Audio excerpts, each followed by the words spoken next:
قبرستان کے باہر لکھا ہوا تھا کل ہم بھی تم جیسے تھے، بھاگتے دوڑتے کھاتے پیتے پیدل سائیکل گاڑی، ٹائم نہیں ہے، بڑا مصروف آدمی ہوں، اور کل تم بھی ہم جیسے ہو جاؤ گے، کل تم بھی ہم جیسے ہو جاؤ گے۔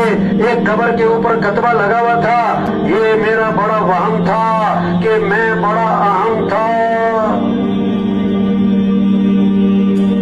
ہم خطرے میں کس کو سمجھ رہے ہیں؟ جس کو ڈاکٹروں نے جواب دیا ہوا ہے، حالانکہ پتہ کسی کا بھی نہیں۔ عمر بن عبدالعزیز رحمۃ اللہ علیہ کو زہر دیا گیا اور زہر اثر کر گیا، ابھی 43 سال کے قریب عمر ہے، آنکھیں بند کر کے لیٹے ہوئے ہیں، دائیں بائیں لوگ بڑے افسردہ بیٹھے ہوئے ہیں۔ طبیب آیا، اس نے دیکھا اور دیکھ کر کہنے لگا انہیں زہر دیا گیا اور زہر ان پر اثر کر چکا، اب ان کی زندگی کا کوئی اعتبار نہیں رہا۔